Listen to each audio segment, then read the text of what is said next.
9 आणि त्याच ट्रायंगलचं height h1 ही किती 5. हे नोटेशन बघा.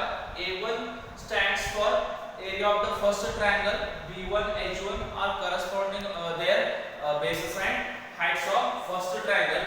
तर सिमिलरली a2 दुसरे ट्रायंगल दिले आणि a2 काय असणार आहे एरिया ऑफ सेकंड ट्रायंगल आणि त्याचा बेस 10 आणि त्याचा हाईट 6. क्वेश्चन काय ratio of there areas a1 is to a2 or a2 is to a1. First triangle with respect to second triangle म्हणल्यावर a1 is to a2, second triangle with first triangle म्हणल्यावर a2 is to a1.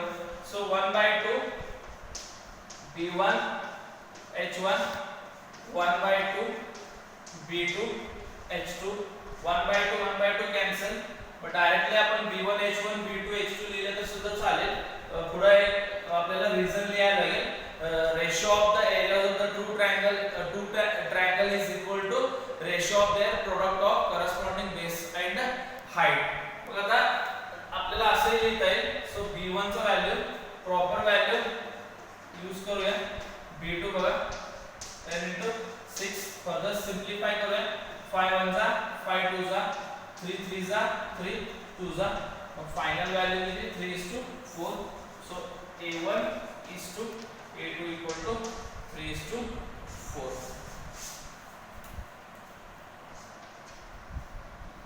Next example 1.2 चा second example बघा. हे दोन triangle दिले. आता हे दोन्ही ट्रायंगल ऑब्झर्व केल्यानंतर आपल्याला एक गोष्ट याच्यात सिमिलर दिसेल की both triangles have a common base that is AB.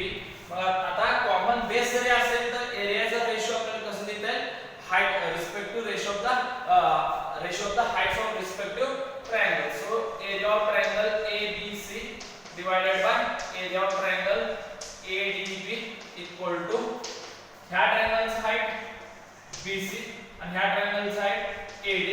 त्याला reason common base. Both triangles are having common base that is AB. So BC is equal to 4, AD equal to 8.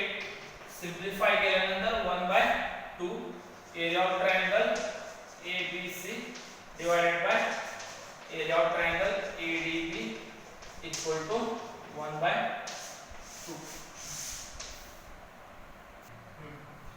1.1 चा example number 3. हे triangle observe करा. Triangle PQR triangle त्याचा area कसं लिहिता येईल area of triangle PQR equal to 1/2. आता base मी RQR घेतो किंवा RQ. हे बेस असणार आहे आणि ह्या ट्रायंगलचा परपेंडिक्युलर हाईट PS घ्या. PS तेव्हा एरिया ऑफ ट्रायंगल PQR कसं लिहिता येईल बेस QR आणि परपेंडिक्युलर हाईट PS.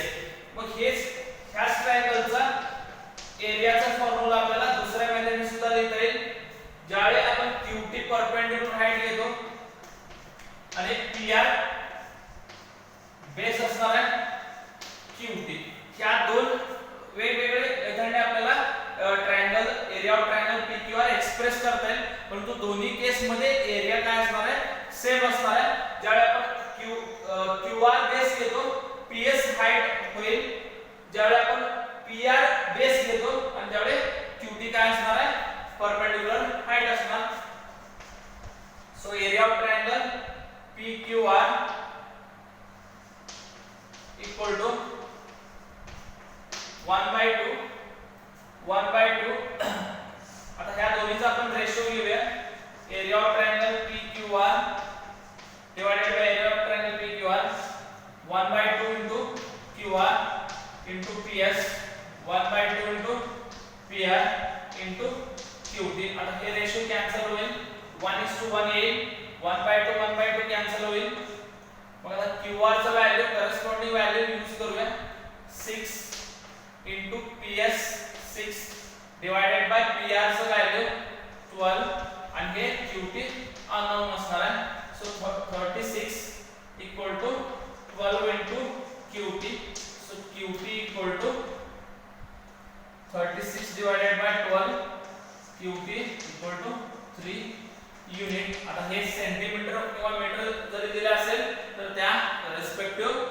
युनिट्स मध्ये एक्सप्रेस करायचं. आता ह्या एक्झाम्पल मध्ये हे जे काही सेगमेंट आहे सेगमेंटचा लेंथ त्याचा डायमेन्शन युनिट्स वगैरे दिलेला आहे. So better we have QT express QT in terms of units only. 1.1 चा क्वेश्चन नंबर 4 आपल्याला हे ट्रायंगल हे फिगर ऑब्झर्व करून ट्रायंगलचा एरियाचा रेशो आपल्याला लिहायचा आहे. एरिया ऑफ ट्रायंगल PQB हे बघा 1/2 PQ into QB or BQ. PBC 1/2 height PQ perpendicular height बघा ट्रायंगल PBC ला परपेंडिकुलर हाइट PQ असणार आणि बेस BC असणार. PQ cancel. So QB divided by BC. आता तुम्ही डायरेक्टली लिहिलेलं सुद्धा चालेल कारण जनरल फॉर्म्युला काय असणार आहे 1/2 बेस इनटू हाइट. आता आपण डायरेक्टली लिहूया. एरिया ऑफ ट्रायंगल PBC बघा PBC 1/2 कॅन्सल होईल PQ इनटू BC. ABC बघा area of triangle ABC AD into BC इथं 1/2 कॅन्सल होईल BC cancel. So PQ divided by AD. PBC ला परपेंडिकुलर हाइट PQ ABC ला perpendicular height AD असणार. Triangle ABC बघा triangle area of triangle ABC AD into BC divided by area of triangle ADC AD into DC. So AD cancel. BC divided